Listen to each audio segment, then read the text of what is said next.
Salutations l'Assemblée, on se retrouve aujourd'hui pour un nouveau BO, donc cette fois-ci en BO3 qui sera un Ondin contre Kogo et je suis en compagnie de Gigi. Salut tout le monde, ouais, j'espère que vous allez bien. Donc ouais, comme disait Atom, c'est un petit BO3 casu.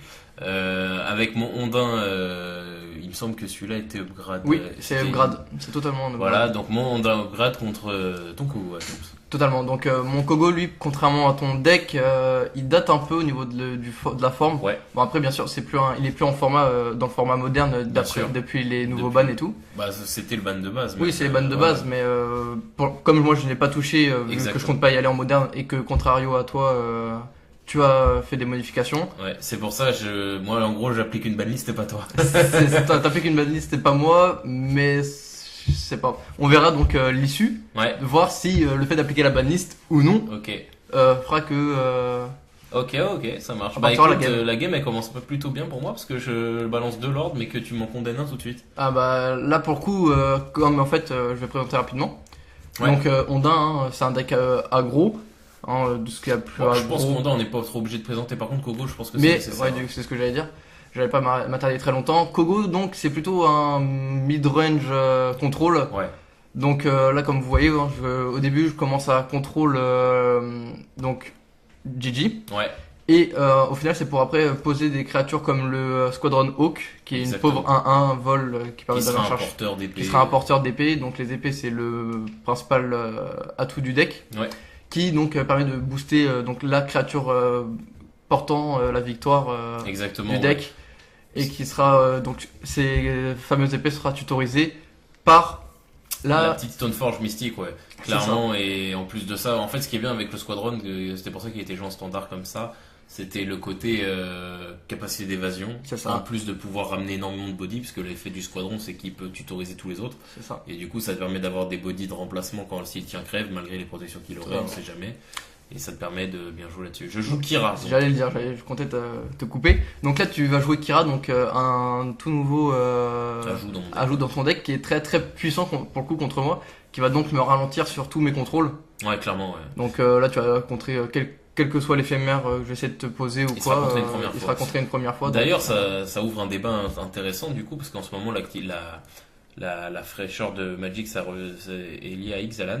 Et Ixalan a ouvert des nouveaux Ondins, dont un Korala ou Kopala, je sais plus exactement comment il s'appelle. qui Bref, est similaire. un équivalent de Kira, moins bien et mieux à la fois. Mieux parce que c'est un Ondin, moins bien parce qu'à la place de contrer pertinemment comme ça contre avec deux, comme un perce sort, il me semble, de mémoire. Ah, c'est que... Et ça contre aussi les capacités. Donc c'est c'est différent, un peu en fait. comme l'effet du titan de glace. Voilà, en fait, c'est Et surtout différent. les ondins. C'est ça, c'est différent. Il a l'avantage, contrairement à Kira, d'être un Ondin et donc d'être boosté et en plus de bloquer les capacités. Mais il a le désavantage par rapport à Kira, c'est que Kira, c'est des hard counters. Et en plus, c'est une vol, accessoirement, même s'il ne se fait pas booster, ça peut finir des games.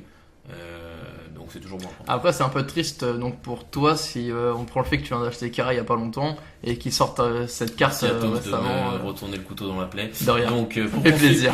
suivre le cast. Donc là, le fameux faucon dont on vous parlait plus tôt, avec Ouais. l'épée posée, hein, Fist and Famine, celle qui C'est sera ta main épée, ouais. la main épée, celle qui sera posée principalement, Ouais. parce qu'elle me permet donc de pouvoir détaper mes landes et Ouais. faire défausser l'adversaire. Exactement. C'est pas vraiment le plus important. Vraiment, le plus important, c'est vraiment de pouvoir détaper ses landes pour pouvoir jouer une première partie sur la première phase principale, Exactement, ouais. faire son attaque, parce qu'il suffit juste d'attaquer, il suffit pas de toucher. Ouais. Et après, deuxième phase Bah, en fait, principale, ça rejouer te- le sort. Exactement, en fait, ça te permet en tant que contrôle, c'est quand même le kiff, c'est de agir et de réagir. En fait. C'est ça, Ça te c'est permet à la fois d'agir sur ta main phase, de détaper la totalité et de réagir sur ce que je ferais moi avant mon tour. C'est Mais ça. ça a pas l'air de bien se passer pour toi. Moi, il y a la sauce qui est partie. Régir me permet d'engager tes créatures. En plus, t'as pas la protection contre le bleu et t'as des îles, donc c'est très compliqué pour toi. Je suis déjà 22 à 3, la game est plus ou moins déjà pliée. Le problème, c'est que t'as l'avantage du fait que t'as pas besoin de m'enchanter des îles pour avoir traversé des îles. Ouais, C'est juste que tu touches ton maître du trident de perles ou le seigneur de l'Atlantide là j'ai pour les deux. complètement passer tranquillement et Ouais. ça c'est un peu le point faible. Alors, Donc, t'as un espèce Gideon. de second souffle là. Ouais. Donc Gideon Jura, là pour le coup je vous avoue que quand je l'ai posé je me suis dit il faut que la prochaine pioche ça soit une vrasse. Sinon c'est pas possible. Ouais, ça te donnait juste un tour parce c'est que ça, t'étais un tour obligé parce que de- je sais ouais. que tes ondins ils vont me le détruire. Ouais, clairement. Et là, il me fallait toucher la Vrasse juste après. La Vrasse te sauve là, et la Vrasse te permet même de très bien remonter parce que tu t'autorises un squat on oak, donc tu as un squat on oak de près pour équiper la Sword, et là tu pouvais remonter, et sachant que Merfolk est l'un des decks qui subit très mal la Vrasse parce que tu poses ta main, donc c'est ça, c'est comme Affinity ou des decks comme ça, et encore Affinity un peu de backup, alors que, enfin très peu aussi, mais contrairement à d'autres decks, je pense notamment à Elf qui a une grosse capacité de backup et une capacité de regonflage des troupes très rapide. C'est pas le cas d'Ondin. Malheureusement, Ondin, tu te prends une Vrasse, c'est un peu le décès. Donc je le sais en fait, c'est pour ça que je me dis, écoute, je vais plutôt la jouer en mode je tue ton Gideon. De toute façon, j'avais fait son +2 qui t'obligeait à l'attaquer. Exactement. Donc là, pour le coup, je l'avais sacrifié totalement pour avoir un tour de sustain. C'est ça, c'était bien. Mais là, avec ton Regiret, ça me fait que... Franchement, je trouve que le Regiret, je pense pas qu'il soit... Je sais pas si c'est vraiment une carte beaucoup jouée. Peut-être que je dis beaucoup n'importe quoi là. Vas-y, lance-toi. Mais je me lance. Je pense pas que c'est une carte très jouée en moderne. Mais je la trouve très puissante quand même pour un coup à 3. Alors, dans tous les décomptes, c'est joué. Ok. Mais c'est joué x4, faut dire la vérité. Par contre, oui, ça n'a pas d'autre utilisation, ce qui est normal au final. Bien sûr. À savoir par contre que le Régéré a quand même des défauts. Déjà, il coûte 3 et je remporte un là-dessus, bien sûr. C'était difficilement gagnable, donc je continue mon explication. Le Régéré a 2 défauts. Donc déjà, ce qui coûte 3, c'est un défaut. Ça devient un défaut en fait maintenant dans les decks Ondin, parce que tous les decks Ondin commencent à se curver à 2. Ouais. Tous les commandants qui étaient plus commencent à disparaître du méta. Ça, c'est son premier défaut. Son deuxième défaut, c'est qu'il ne combo pas du tout avec les Urvial.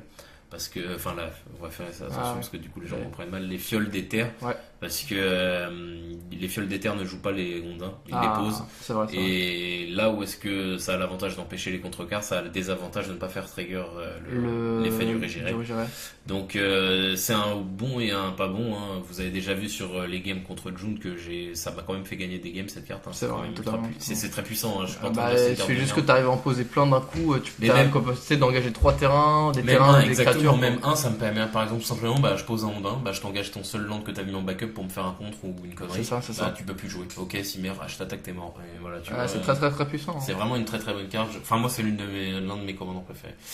Voilà, c'est fini sur un petit 1-0 pour commencer cette première manche entre Ondin et Koblaze. C'est ça. Moi je suis assez content du deck. Ça a assez bien fonctionné. Pour le coup, t'as bien touché tes bonnes cartes d'un côté. J'ai bien fonctionné. Faut s'avouer.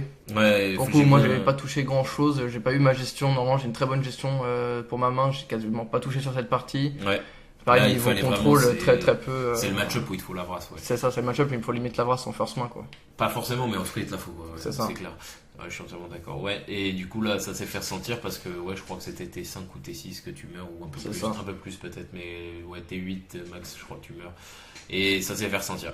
Donc voilà, c'est un petit 1-0 pour commencer. N'hésitez pas à nous dire ce que vous en avez pensé. Petit aparté rapidement, parce qu'on n'a pas eu le temps d'en reparler depuis. On tenait à vous remercier. Oui, on vous remercie souvent, mais c'est parce que ça nous fait plaisir. Mais c'est ça. on vous remercie pour Là, on a 61. C'est ça. On a 61 abonnés et plus de 3000 vues. Voilà, là on va reach les 4000 même en fait. Carrément. Donc ouais. Ça va d'une vitesse. Ça va vite, ouais. Donc du coup on est super content. On espère que ça va continuer comme ça. On voit bien qu'il y a des formats qui vous plaisent plus que d'autres. Alors ce que je suis en train de dire, c'est des choses qu'on dit sur la page Facebook. On vous invite à aller liker, bien sûr. Totalement. Mais là, news très fraîche. Voilà, tout ça. Exactement. C'est pour ça. Là, je me permets de dire ça ici parce que je sais que là, je vais toucher tout le monde. C'est vrai. Et donc oui, on voit qu'il y a des formats qui vous plaisent plus que d'autres. Ça veut pas dire qu'on s'en fout de vos avis, loin de là. Mais ça veut juste dire qu'on aime quand même ce qu'on fait, qu'on continuera à faire les formats qui plaisent pas. Je pense notamment au standard. Voilà, on a vu aussi que les commandeurs Edgar Markov, même après la banlist, ça a fait rager pas mal de gens. C'était des vidéos qui étaient déjà tournées, on voulait en profiter quand même. En fait, le truc c'est qu'on les a peut-être publiés après le ban, mais ils ont été joués avant. Donc exactement. Dans un sens, c'est un peu légitime. Exactement. Voilà, en gros, voilà, exactement. J'aurais pas trouvé meilleure justification. C'est parfait. Voilà, donc malgré des fois on trouve que ça marche un peu moins que d'autres, on voit que ça marche un peu moins que d'autres trucs, ça ne changera pas qu'on essaiera de faire le contenu le plus varié possible et de ce qui nous plaît avant tout, et on espère que ça vous plaira aussi à vous à terme. Complètement. Donc voilà, c'est sur ces petites paroles qu'on vous laisse. On se dit à la semaine prochaine, l'Assemblée. Salut tout le monde. Salut tout le monde. Ah oui, j'ai oublié, n'hésitez pas de lâcher un pouce bleu, vous abonner à la chaîne, lâcher un commentaire et la page Facebook. Salut tout le monde.